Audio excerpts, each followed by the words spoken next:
It's Jim Check. You're watching Kelowna Now. We're speaking to you live from a black hole, I think. We don't have our live cam working this morning. We have two new people in the controls, so bear with us today. It may be a bumpy ride, kind of like what Canada's in right now, a bumpy ride. We've got a lot to talk about. BC budget by the numbers, the trade war, Doug Ford ready to turn out the lights. And there may be a reason to hope on the trade war, though, too. Trump and Trudeau to talk today.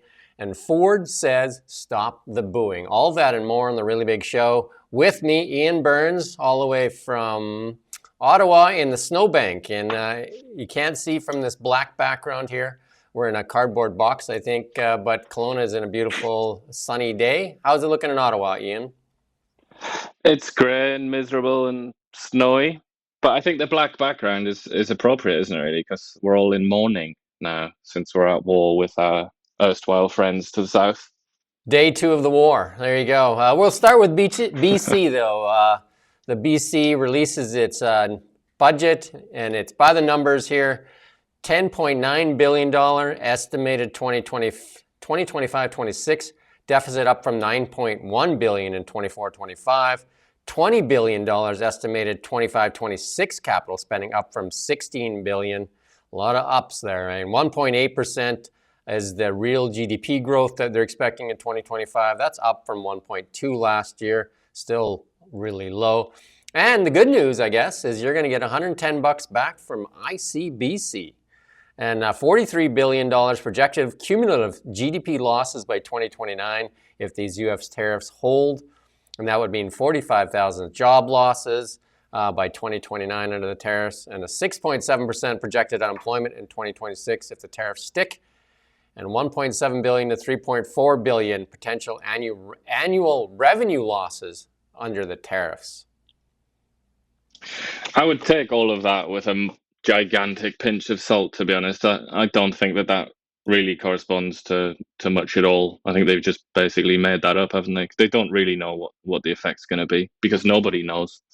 But the one thing that they do know, or sort of one thing that they can control, is related to economic incentives and taxes and things like that. And on that front, they got a very negative reception from the Greater Vancouver Board of Trade, BC Chamber of Commerce, and lots of other groups. They all said it was inadequate, really. Even the Greens, their best friends, said that it was a standstill budget. So it hasn't gone down too well. Yeah, and then Trudeau coming out and saying that the U.S. is out to destroy us. And he said this is a Holly Doan Blacklock story. And he just said, I don't know if negotiations will be any of use. He told reporters his goal is to destroy the Canadian continent so he can try and annex this country. That seems to be what he wants. I don't know. Trudeau said he has not spoken to the president since February. And he also went on to his usual stuff and said we'll never be the 51st state. And that a continental trade war will be devastating, said Trudeau. And our government needs to make sure we are trying to make sure nobody goes hungry and everybody else carries their share of this. So. Yeah, there you go. I don't think we're live on TikTok, but we are live on YouTube right now. So we have one of the lives running. Again, as I said, it's going to be a bit of a bumpy ride here today. So Doug Ford says he's going to turn the lights off. Ontario Premier said yesterday, you can turn that slide there. There you go. He said he'll shut down the hydroelectricity exports to America if the U.S. piles on more tariffs. Ontario, so this is another Holly Doan Blacklock story. So if you want to read the full story, you can go to Holly Doan's Blacklocks, and they have an annual subscription. It's well worth it. It says Trump, if they follow through with the tariffs, they'll immediately apply a 25% surcharge on electricity they export, and they said they will not hesitate to turn off the power.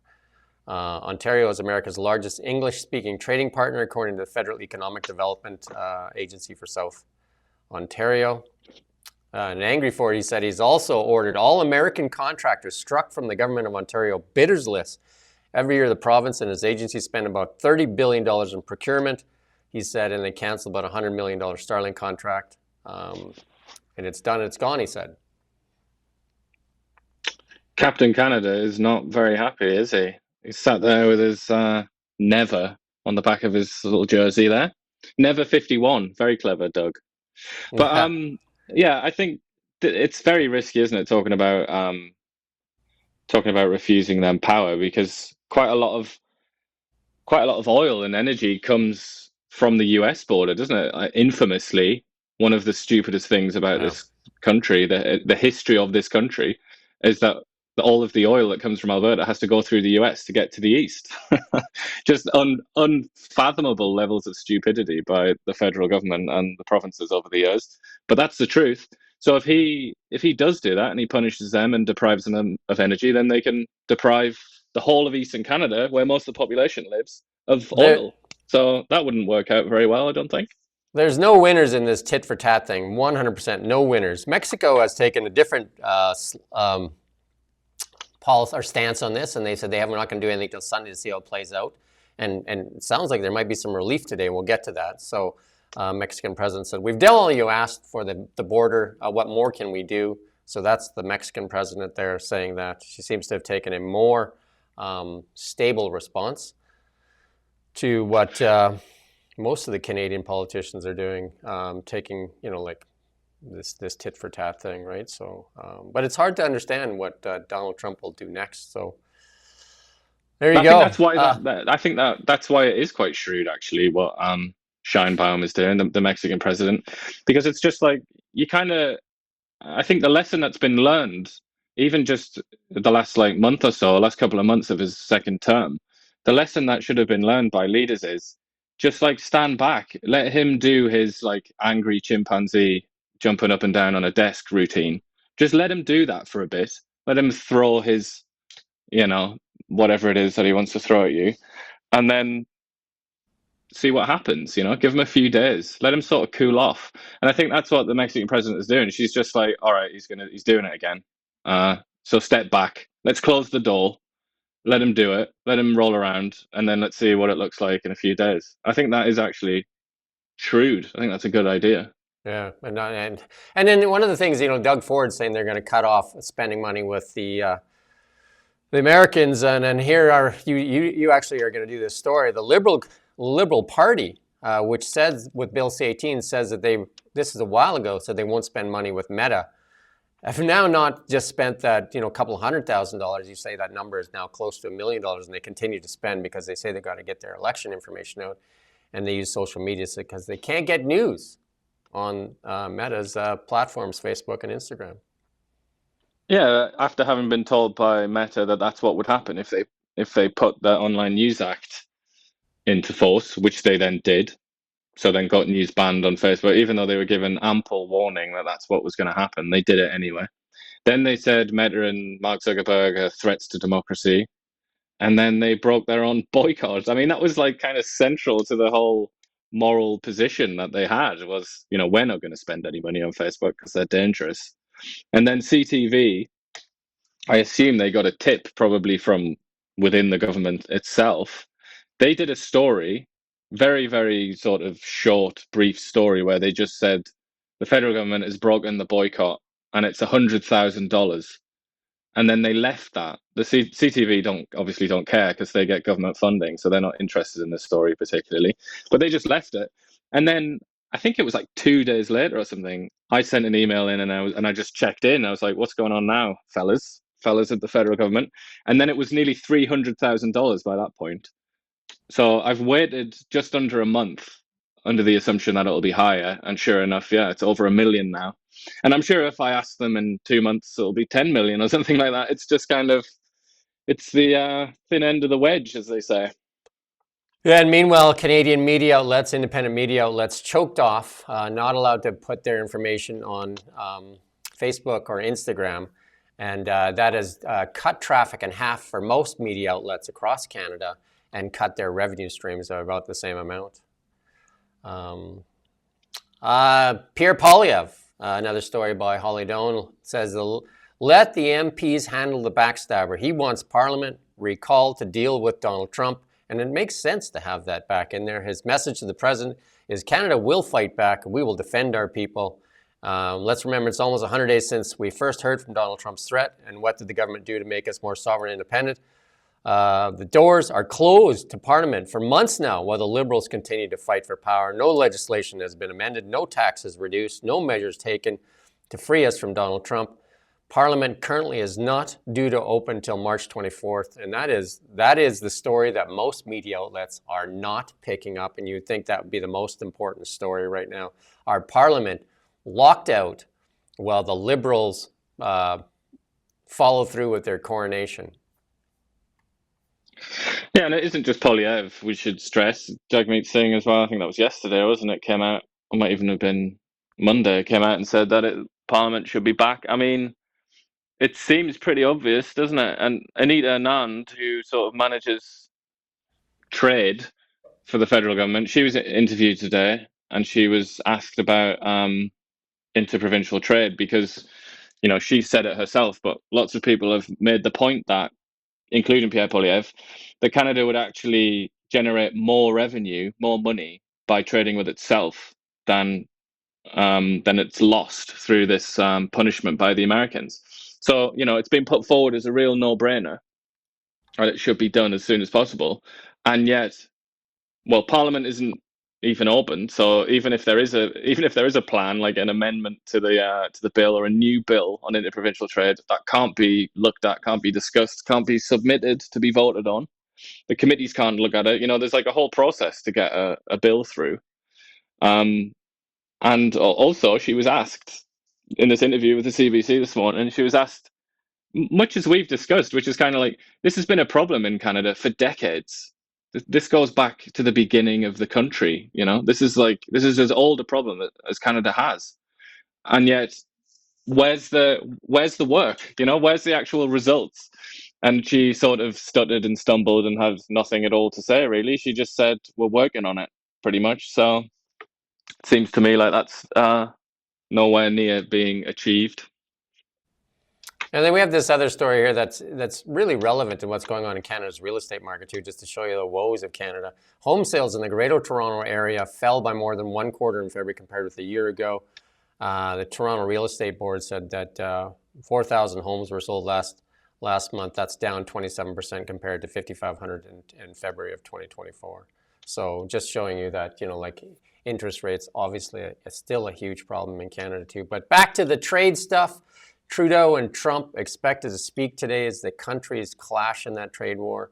And then there's some stuff from Howard Lutnick. He's the U.S. Commerce Secretary. We got a few clips here to play here from Howard Lutnick.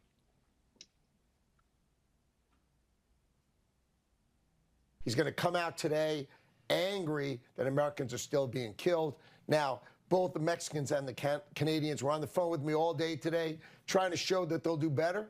And the president's listening because, you know, he's very, very fair and very reasonable. So I think he's going to work something out with them. It's not going to be a pause, none of that pause stuff.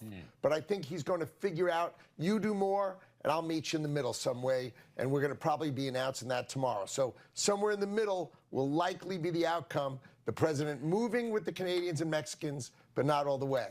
Just to clarify. And we have another clip here to play. On your confirmation. Thanks so much. And wasn't last night's speech amazing? I could have been more proud of President Trump. We'll get into the niceties on that in just a moment. Let's kick it off, sir, with a question about your comments yesterday, when you suggested that maybe there could be a compromise on trade between the United States, Mexico and Canada, and maybe we'd hear more about that today. Has the president confirmed that? Is that still the plan? Well, I think what happened is you have the trade ministers and all the people from Canada really working hard with our Homeland Security people. Remember, this is not a trade war. This is a drug war. We've got fentanyl still pouring into the country, and it's got to stop. So what's happened is they're showing us even more ways to try to stop the flow of fentanyl. And if they can stop the flow of fentanyl, the president is open-minded. There are going to be tariffs, let's be clear. But what he is thinking about is which sections of the market that can maybe he'll consider giving them relief until we get to, of course, April 2nd. But I don't want anybody to forget, April 2nd is the day that we announce our reciprocal tariffs around the world. And so April 2nd is coming, but this is about fentanyl this month. Got that. Just want additional clarity. Just to be very clear on this. Yesterday when you said, I think the president's going to figure out, you do more and I'll meet you in the middle, we're probably going to announce that tomorrow, as in today. Can we no longer expect that announcement? No, I didn't say that. I said the president is listening to the offers from Mexico and Canada. He's thinking about trying to do something in the middle. He's thinking about it. We're talking about it. We're going to, when I leave here, I'm going to go talk about it with him. And I think early this afternoon, we expect to make an announcement. And my thinking is it's going to be somewhere in the middle. So not 100% of all products. And then one last clip from Howard Lutnick. And not none.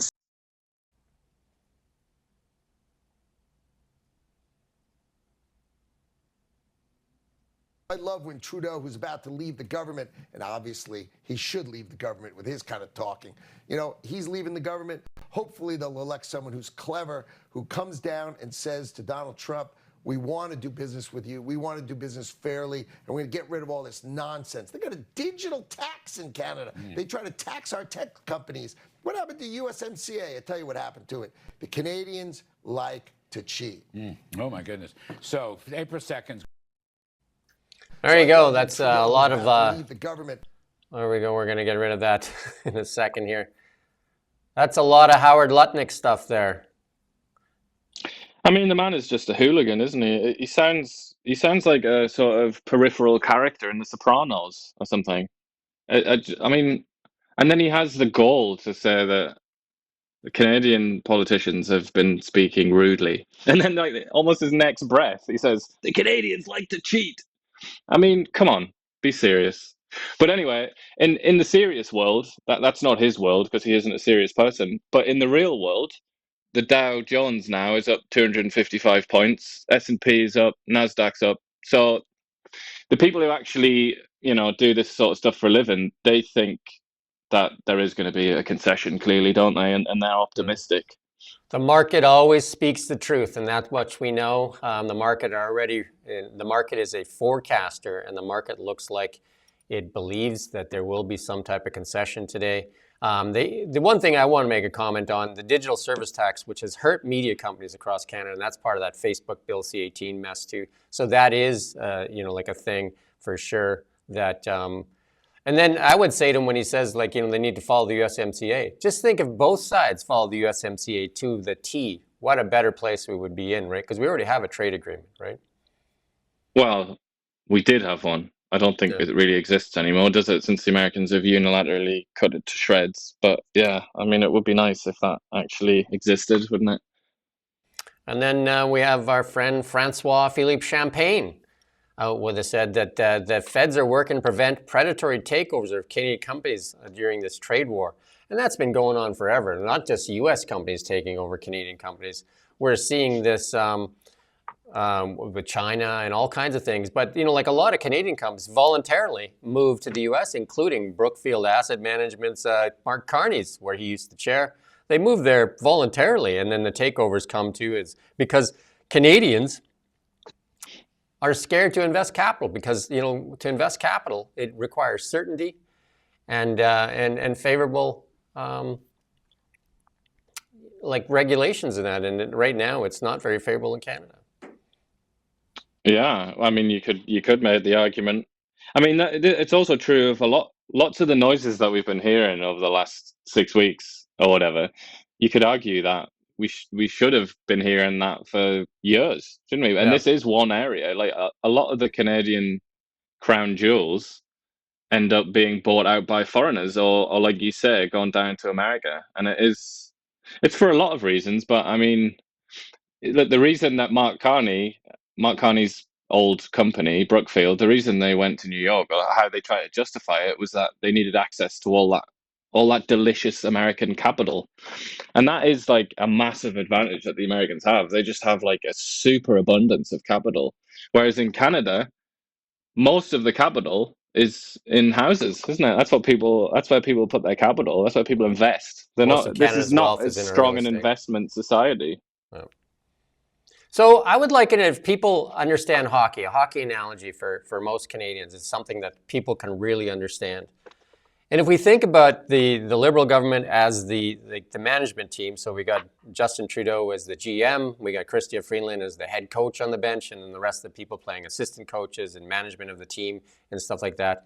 What we've had over the past few years is we're putting a minor league team or even a midget hockey team on the ice that, like is a developing team though, for sure, because it's like, the green energy stuff and that. So we're putting those players on the ice, they can grow into greatness maybe at one point.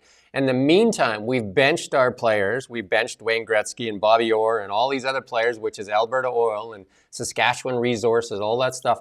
Those players have been sitting on the bench and won't be let out the gate because we won't put our goal scorers on the ice. And that's Canada's strength. And right now, for the past 10 years, we won't let them out the gate. I appreciate that analogy, yeah. LNG, our star player, LNG, just sat there in tears, can't get on the ice. God bless him. Yeah. So there you have Wayne Gretzky. Let's just put a line on Wayne Gretzky, Mario Lemieux, and I don't know who you put on the wing with them, but Josh is back there. Maybe he's got a person they wants to put on the Gordie Howe. Maybe we put on his wing, and we got Paul Coffey and Raymond Bourque on the defense, and Kenny Dryden in net. And those players aren't allowed on the ice, right? Because for some reason, like, you have a Karina Gold that says they don't want them on there. They say that we need to cut off Alberta's access to put their energy out to our seaports.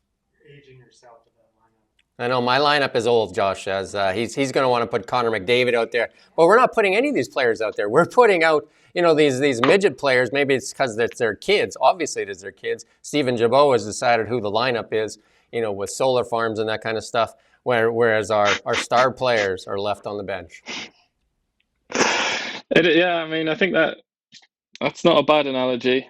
It's a funny one, but I don't think it's too bad. Yeah, I mean, Canada hasn't, in general, economically speaking, Canada hasn't exactly been leading with its strongest players, has it? And because it's almost like, we've got all these people, Wayne Gretzky, Connor McDavid, et al. We've got them, but we're like embarrassed about them. It's almost like, they've put out some obnoxious tweets in 2013, and we're really embarrassed. So we want to get rid of them.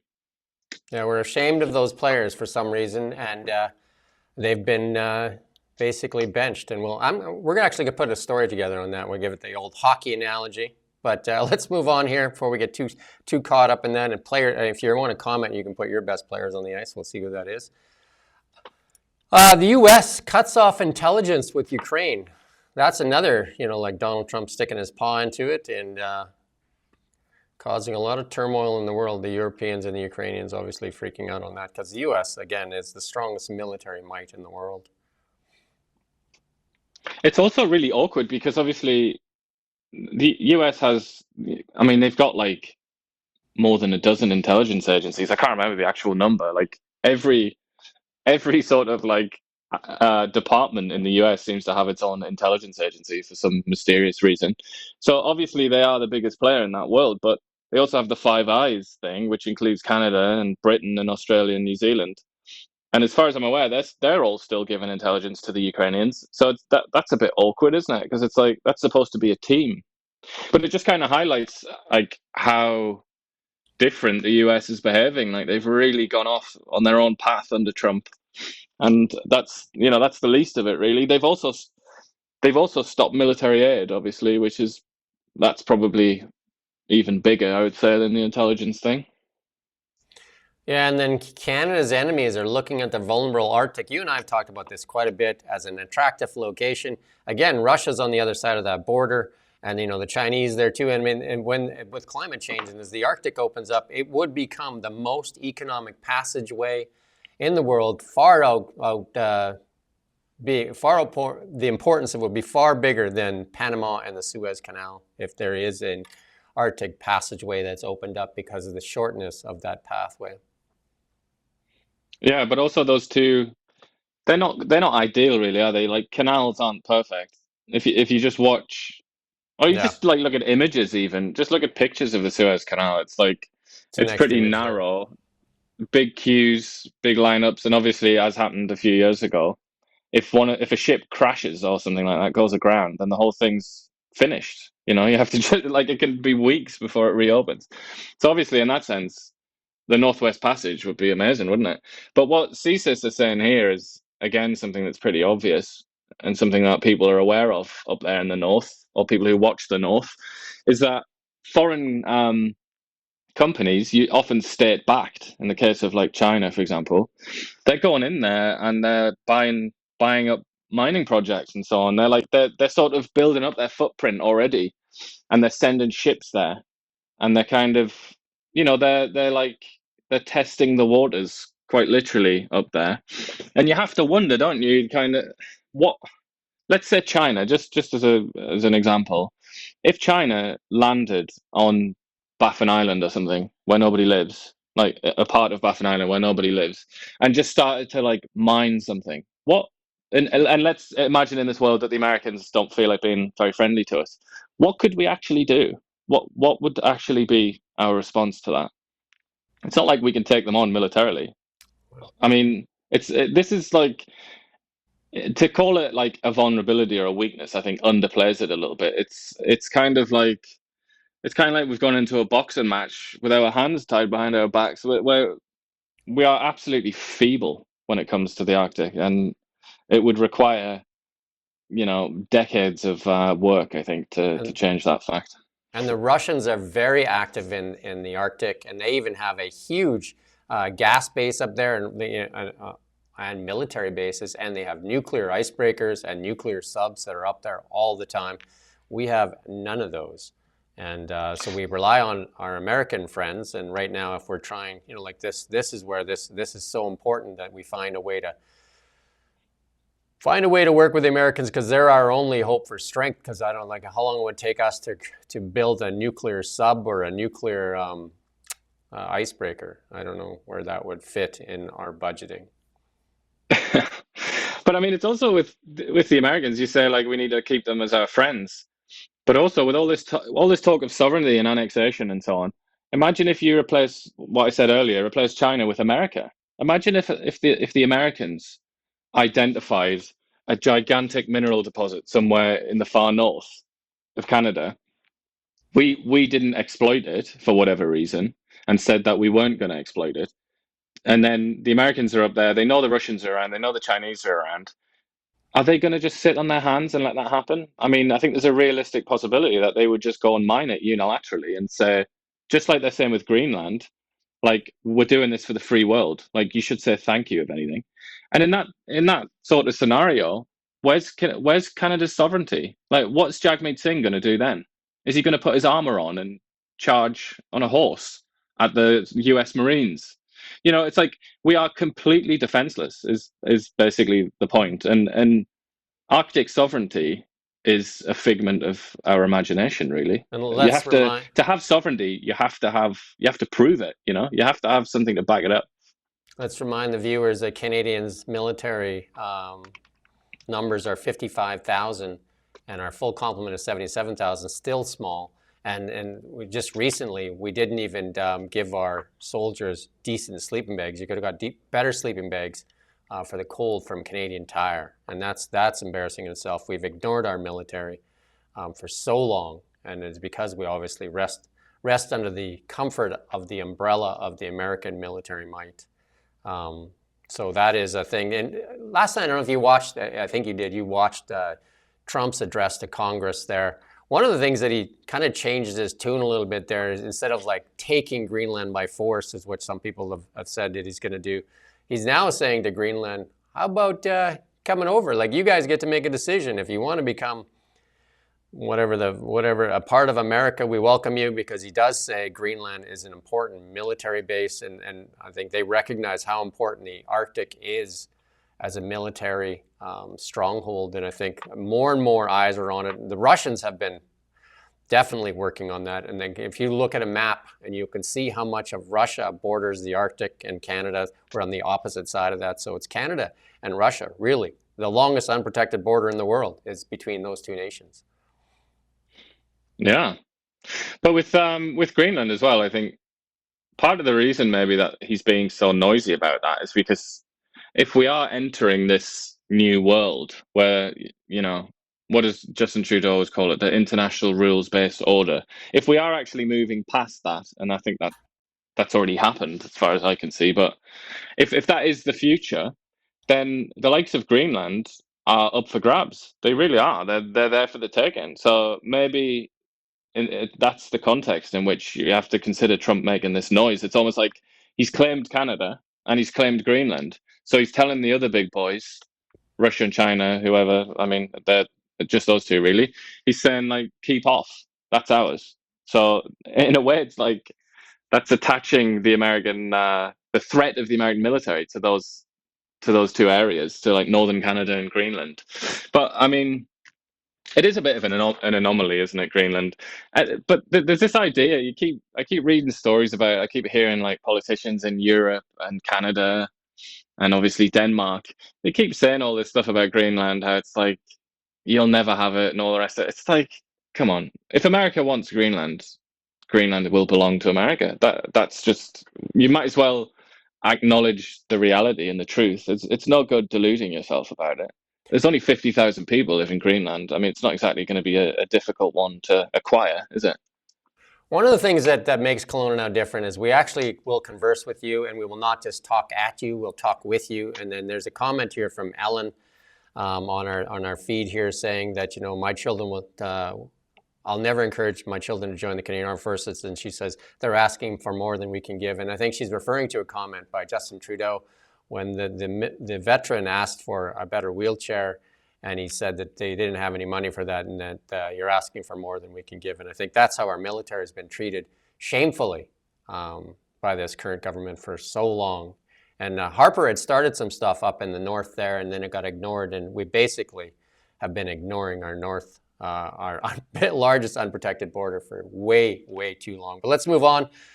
And then this is an article out of the BBC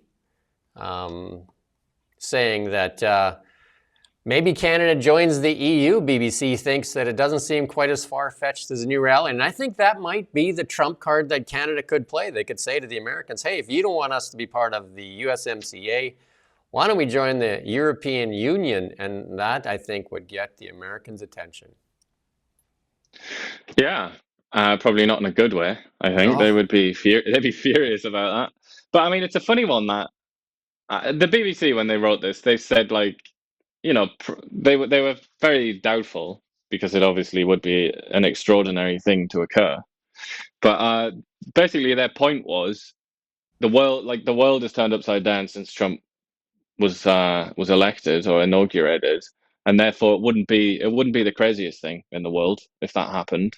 And I suppose it does make sense in some ways, but the only thing that I would say is you have to remember that Canada has a free trade agreement with the EU already and hasn't really used it very much, to be honest. It hasn't really taken advantage of that. Hence, we're in this horrible position now because we're so dependent on the US.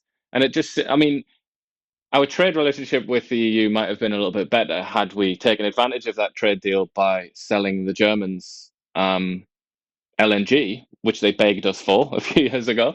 But obviously there was no business case from that, as our economic guru Justin Trudeau says. But it's the Americans might see it as a bluff, basically, is what I'm saying, because we've got a free trade agreement with the European Union, and we don't even really use it now. So why would we join the EU? Yeah, I mean, there's a lot of comments coming on that too, and then I say that just because, like, you know, the EU definitely has a lot more problems than even Canada has, and but I just think the Americans wouldn't like it, and I don't think it would be good for Canada or for the Americans if we join the EU. We even see that with you know, the United Kingdom leaving the EU with Brexit, right? So I don't think it's a viable thing, but it might be a viable threat. And if Donald Trump's watching, I guess he might know that now we're saying that's a viable threat. But yeah, I don't know. I mean, there are a few things that Canada could have tried. I mean, I think probably the most extreme threat so far has to be Doug Ford talking about cutting the electricity. That is that's on the extreme side. But there are other things, like we discussed right at the beginning of this nonsense that Trump started. Things like NORAD. You know, the Americans would be defenestrating themselves en masse if we said even the slightest thing about NORAD, like, and our commitment to it. That would terrify them to to their bones. So that would also be another kind of nuclear option. But I just feel with the EU, I see what you're saying. It would spook them. It would be a good idea, but I think they would probably call our bluff on that one, because the EU is hardly up to much and hasn't been for the last sort of 20 years. Let's move on to the Liberal leadership race. Mark Carney sent me an email this morning. He's still not capitalizing my first name there, but Jim Dash, with just 5 days left in his campaign, the gravity of the current crisis sinking in. It's time for us to go all in on Mark Carney as he goes all in for you. So I'm not sure if it's Mark Carney talking or him talking in third person like a Seinfeld episode. But anyway, he says we're entering the final stretch, and Mark is ready to deliver the change and serious economic leadership that Canada needs to protect workers. So if we go back to our hockey analogy, it's basically saying they're going to change the GM, but keep all the same other management staff, keep the same player personnel on the ice, don't change the people on the ice, because we're still not going to let Alberta and Saskatchewan out of the gate, and that'll be a big change for Canada. Don't buy it. Yeah, I mean, I'm also appalled by his misuse of hyphens there on coast to coast to coast. You need to reply to him and say you don't need hyphens there, Mark, my man. But then he's still trying to figure out how many semiconductors Canada sells to America, isn't he? So I think he's probably a bit too busy right now for that. Grammar, and they don't answer. I've tried with Chrystia Freeland's when she sent me one, and it says, reach out to Chrystia if you have any questions. And I reached out to the text number, and I reached out to the email address that was provided, and they all bounced back. So they like to talk at you, not talk with you. So there you go. Like I said, this is what makes Kelowna now different. We're willing to talk with you and have a conversation as opposed to talk at you. Anyway, we had a clip here from Chrystia Freeland. Here, let's play this clip. I intend to win on Sunday, and when I win, I will invite Mark to serve as finance minister in my government. I think we'll make a great team. I think right now we need a prime minister who has a seat in the House of Commons, who can lead a government that has the political legitimacy to fight this tariff war, and someone who has experience as a political decision maker in a crisis, someone who has the experience and the plan and the guts to stand up for Canada in this critical moment. That is, I am the leader who is uniquely qualified to fight for us right now. When I stepped down from the government on December 16th, in my resignation letter, I explained that the threat from Donald Trump was existential, that we needed to focus all of our attention on that threat, that we could not afford to spend money on anything else. I have sadly been proven right, and I also committed to my constituents, to all Liberals and to all Canadians, that come what may, I'll run in the next election. Thank you. There you go. She even says that she'd take Mark Carney as her finance minister. How really generous of her to say that. She's the same lady that says for the past 10 years, the Liberal Party has been really run by somebody that's been, their main focus has been virtue signaling and gender politics or identity politics. And here she is. Didn't have a voice then. She didn't fight Justin Trudeau on those things, but now she said she's ready to fight for you. She's got a big fighter's face, hasn't she? It's all in the eyebrows with Chrystia Freeland. She gets very active in that eyebrow region when she's trying to show you how angry she is and how she's going to get Trump. Very interesting performer. I would say though, the only comment I really have is her saying that about Carney. I think it's safe to infer that the opposite will also be true, that when Carney wins, there's no suggestion that anybody else is going to win. When he wins, he's going to give his good friend Chrystia Freeland probably the finance minister job or whatever job it is that she wants. He is the godfather of her children, is he not? He is indeed, and they both have English spouses, and I think... Did Chrystia Freeland also study? Yeah, she did, didn't she? I think she studied in England, or she certainly worked for the FT in London. So they've got their sinister links to England there. And there's our last clip from, you put this one, Mark Carney, saying that our economy is stronger than the American economy in the medium term. We're going to play this clip here, a small part of it. We're strong. We are strong. And I would say as well, our economy is stronger than the American economy in the medium term. And we are going to be stronger than the American economy, particularly if the U.S. government continues to pursue these types of policies, because we are looking to expand our trading relationships. We do have opportunities to build this economy. We do have a better balance sheet than the United States. We do have a people who are united and determined to move forward. And that's one, I really want to emphasize this. The question was asked about travel schedule, moving around the country. What I'm finding on the ground across Canada is Canadians are determined, they're united, they have resolve, they want positive change, they want to move forward, and that's what we're offering to them. Thank you.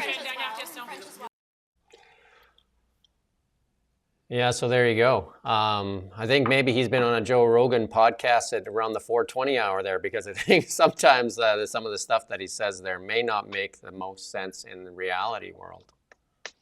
I think we've heard Chrystia Freeland say this, haven't we, and Justin Trudeau, where they keep talking about the fundamentals. And I think he actually said it at another part of this question and answer period. I think he said something about debt to GDP ratio. It's like, why? I feel like saying to him, like, why are you still going on about that, Mark? Like, come on. That doesn't make Canada's economy stronger than America's. Like, you would think he'd be the guy that you would want to ask that question of, you know? You'd think he'd be the one that would know that. But instead, here he is saying that the Canadian economy is stronger than the American economy in the medium term, whatever that means. I mean, that's so vague and strange a thing to attach to the end of that. But and I would advise people to go on his website there, Mark Carney, and you look at it, and it still looks like he's going to bench our best players, and he's going to still focus on that the minor league team that he's going to put out there that may grow into that position in 10, 20 years, 30 years. But for the time being, our best and greatest will not be allowed on the ice, according to what I read, if you want to look at that hockey analogy. Yeah, and you know, Canada's economy is like the money comes in, like the sort of the real deal, the big stuff comes in from energy. It comes in from oil, and it comes in from, you know, mining, things like that, primary resources basically. But then the rest of the economy is basically services, and there's a tiny, tiny little bit of manufacturing. But it seems like the Americans, they're going hard on manufacturing. I mean, that's what Trumpism's all about, really, isn't it? That's what MAGA is in many ways. It's to bring manufacturing back to the US. But there's no plan like that in Canada. So I just wonder, I mean, again, to go back to this stronger than the American economy in the medium term, I just think, but Canada doesn't have any manufacturing outside of, you know, there's some car makers in southern Ontario, but we don't have any manufacturing here. If we're going into this kind of strange, like almost like pre-First World War, or even earlier than that situation, where there's lots of isolated blocks and isolated economies, we don't have any manufacturing. So how could we be strong then, especially compared to the US? Yeah, and if you look at it, here's Mark Carney saying that you know, the Canada's economy is stronger, yet he puts all his bets in America. He moved his company's headquarters to the United States. So he's like, if we go back to that hockey analogy, he's betting on the American team winning, and at the same time, he's insisting on putting out Canada's, like, you know, minor league team and benching our like strengths. And the other thing is that I don't know where I got lost in there somewhere, but it's just you say one thing and then do the other, right? Because where is the talk about getting our resources to market, as opposed to, you know, saying this about, you know, semiconductors and all these other things? Yeah. Well, also, where are the like specific details? Where's the action? Let's not forget that Mark Carney is a member of the Liberal Party. The Liberal Party is in control of the executive. The Liberal Party is in power, is in government right now. And as far as anyone's aware, he is still the chief economic advisor to the Prime Minister. So where is the actual action on things like interprovincial trade, or making it easier to build infrastructure and and extract natural resources? Where is the actual material evidence? And the answer is nowhere to be seen. There is that giant sucking sound, and that's capital fleeing Canada, and Mark Carney's company is part of that giant sucking sound. So no matter what he says they went to the U.S. to access capital, and that's where capital is going, to the United States. Deals are announced almost every day down there, and where is the deals being announced in Canada? But that's also capital. There's a reason that they call our economic system capitalism. It's because capital is at the center of it all. That's the absolutely most fundamental asset in this system that we have. And Canada doesn't really have all that much capital outside of real estate, which, in economics is totally wasted money anyway. But the Americans have an abundance of it, which is one of the many reasons why their economy is so much stronger than ours, contrary to what Mark Carney might think. Now we're getting to the end here. We have a really cool meme at the end here, so stick around for that. But we have one last, we have 2 more clips here to show you. One clip because Donald Trump addressed Congress last night, so we have a little clip of that.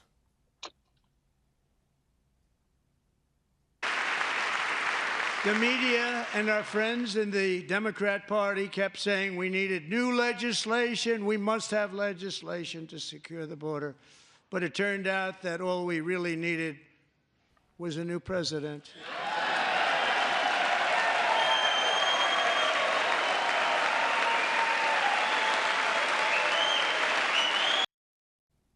There you go.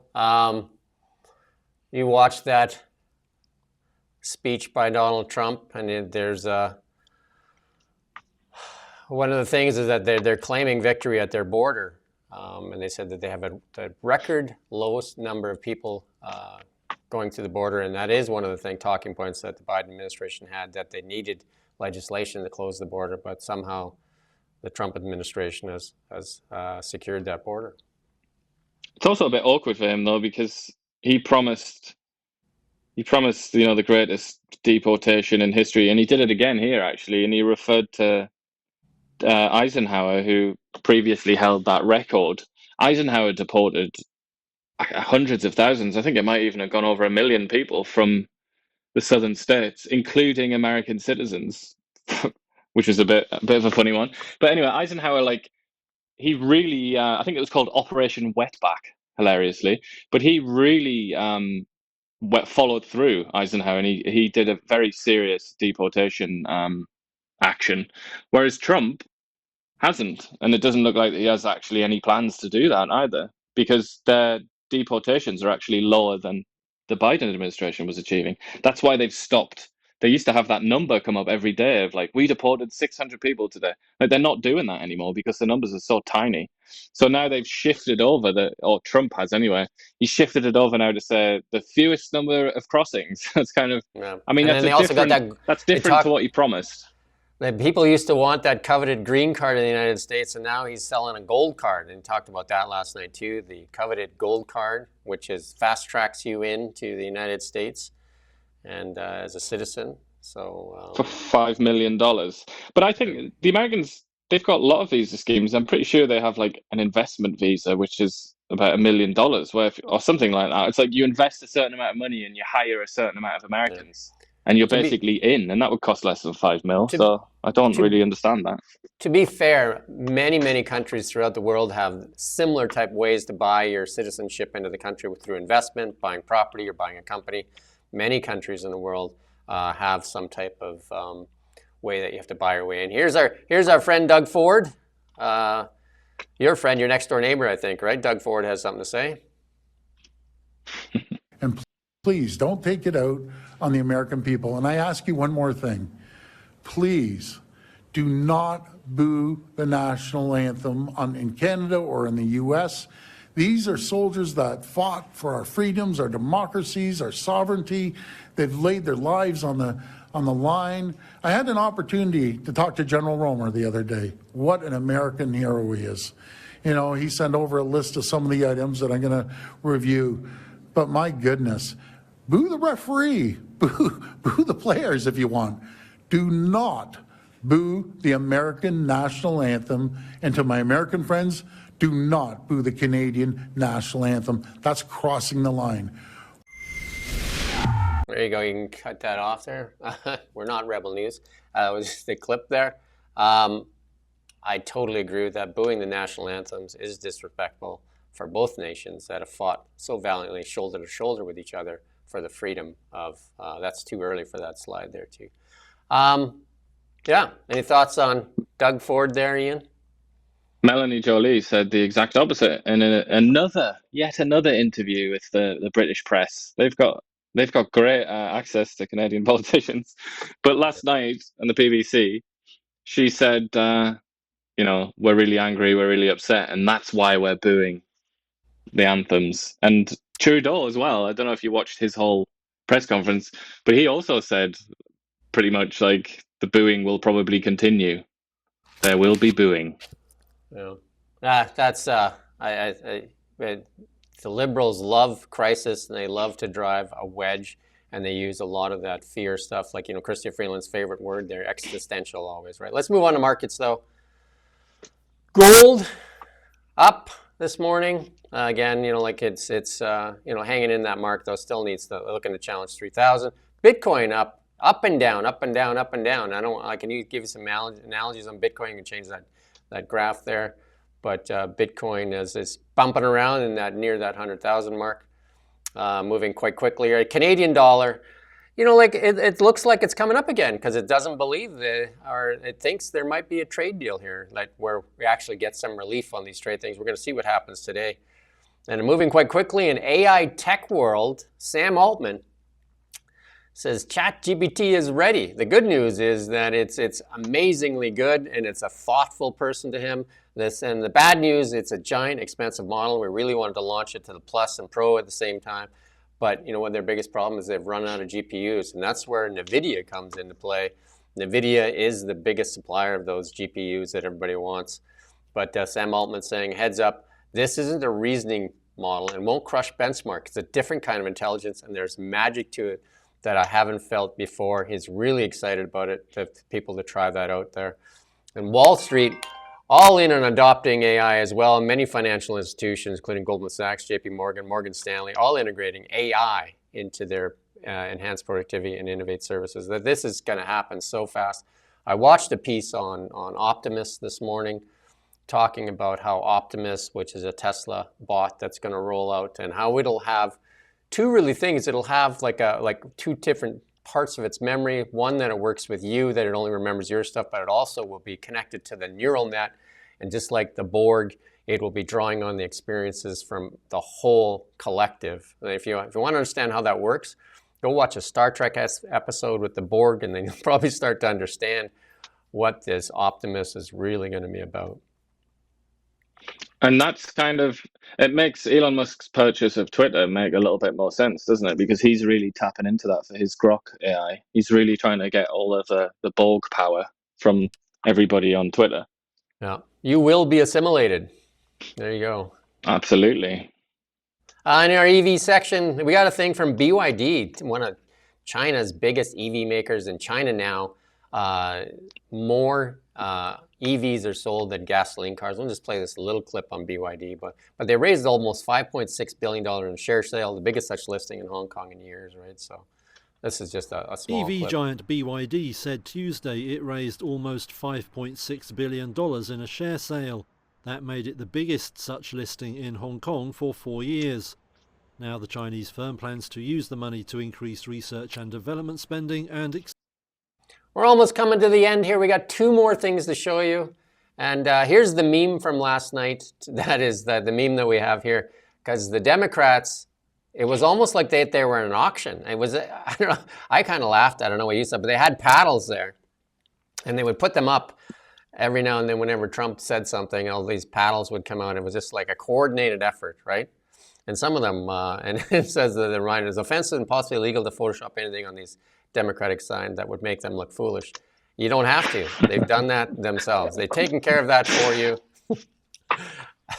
So yeah, and I think they used the sergeant at arms to actually remove Al Green from, because he wouldn't stop shouting.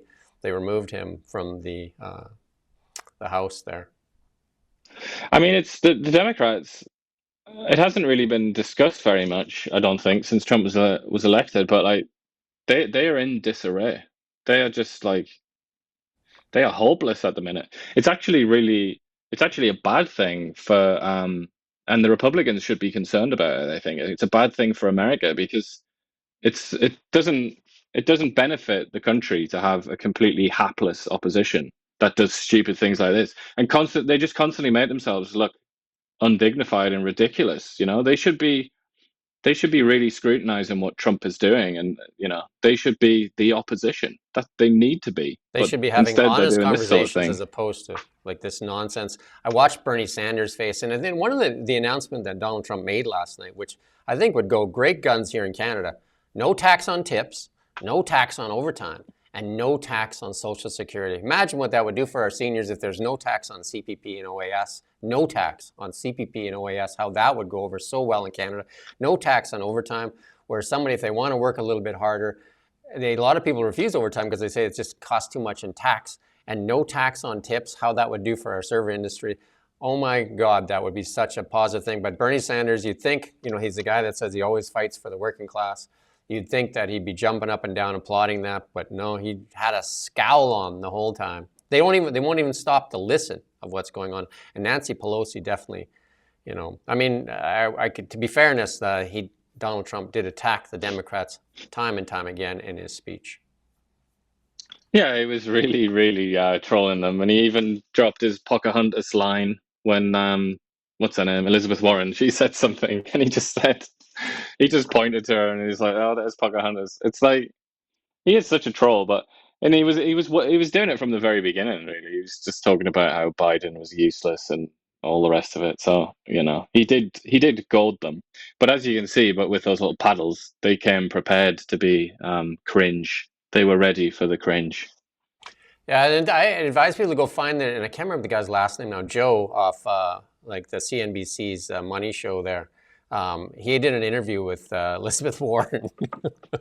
It's got to be one of the most hilarious interviews I've ever watched. Joe actually called her out on some of the stuff where she cherry-picked stats, and Joe was just having none of it, so it was pretty interesting.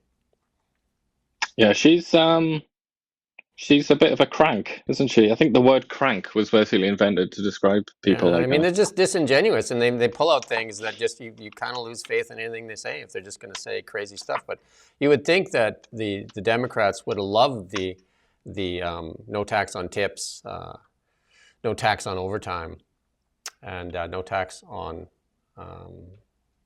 Social Security benefits. We got the last thing to show you. Josh is getting tired. He's going to sleep there, but this is going to make Josh happy. This is our good news segment. The golf courses are opening in Kelowna. March 14th, and this is one of the courses that's one of the slower ones to open. This is Gallagher's Pinnacle course, opens March 14th, and then the weather out there is amazing.